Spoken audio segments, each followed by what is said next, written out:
Duke versus Arizona tonight, and the conversation is going to settle around, and I don't think it should. It's going to settle around Caleb Love playing against Duke again. Caleb Love has a history with Duke. He, 3 years at UNC, 2 years at Arizona.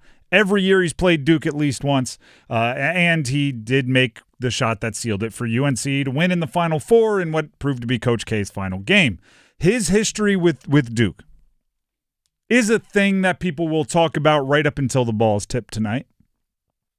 Then it will not matter at all. Nobody that was on the court for Caleb Love's Final Four shot against Duke will be a contributor for Duke this year.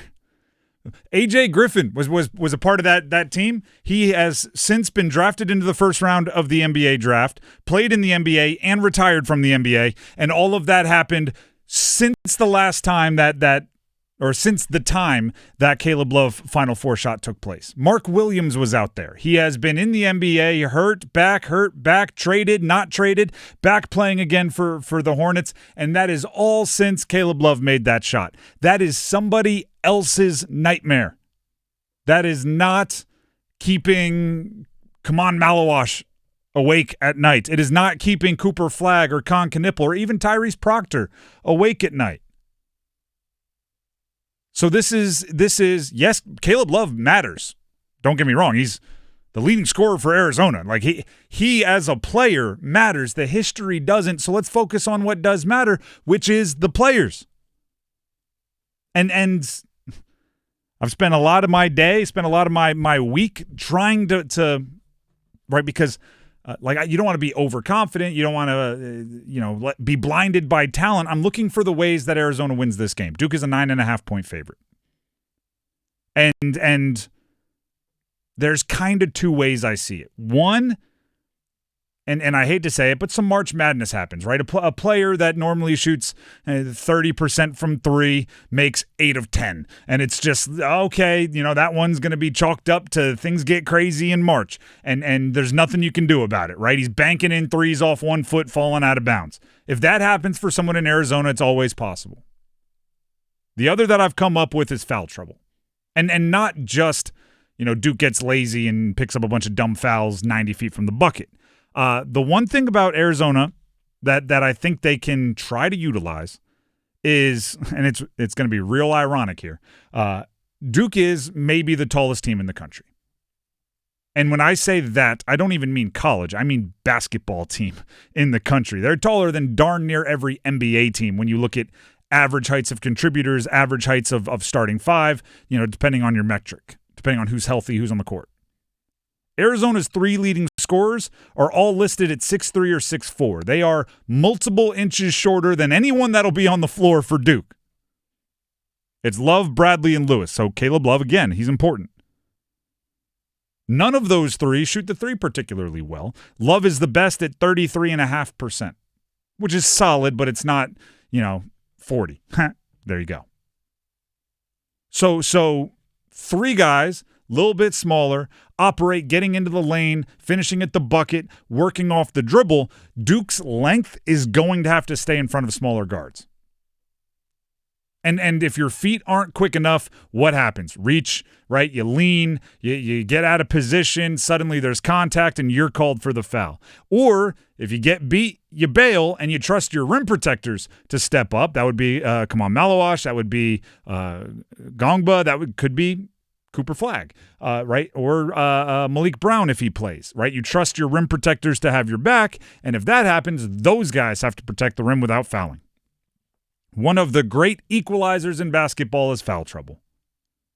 Oh, you got a huge NBA prospect. Look at that.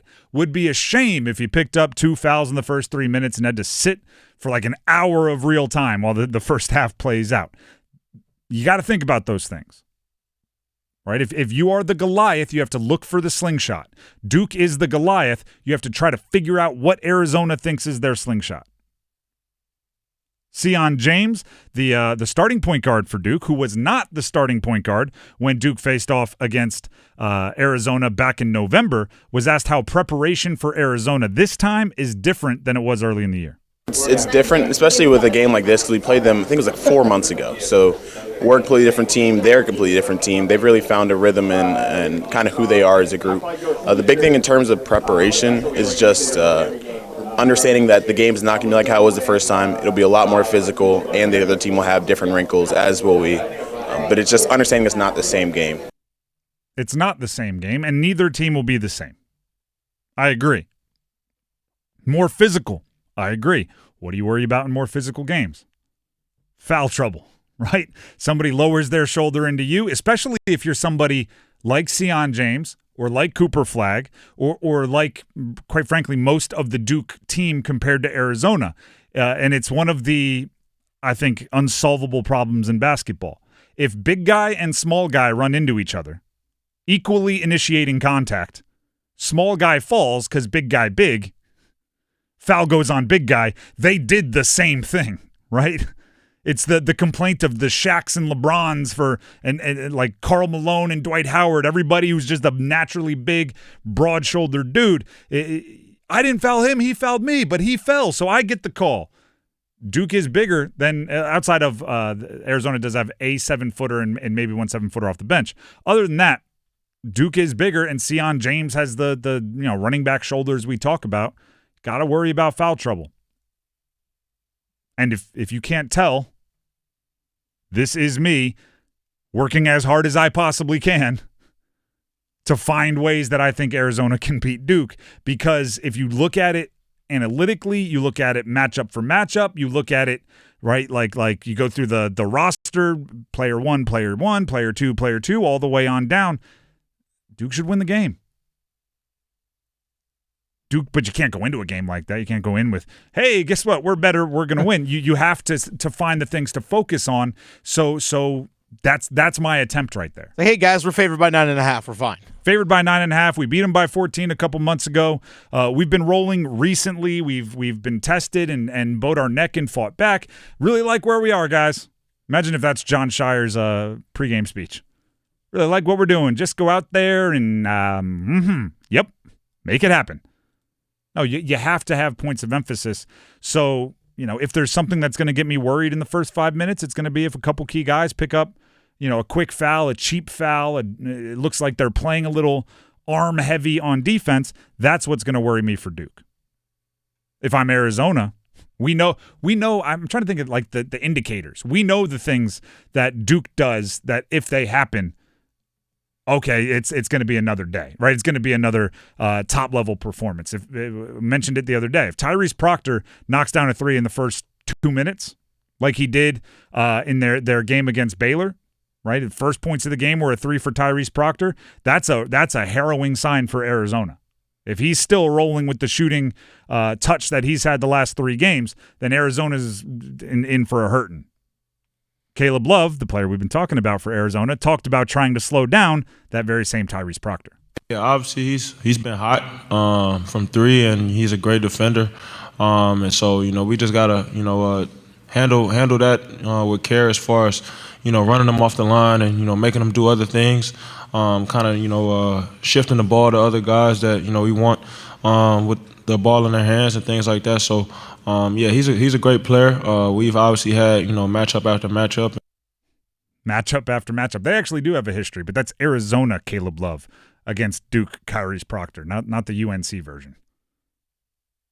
They've matched up a few times. It is, 10 times in a career is a lot to play against the same team. I guess when Tyrese Proctor was a freshman, Caleb Love was in his final year at UNC, so they did cross paths in that regard too. Oh, well then okay, they did. Tyrese Proctor's the one. Yeah.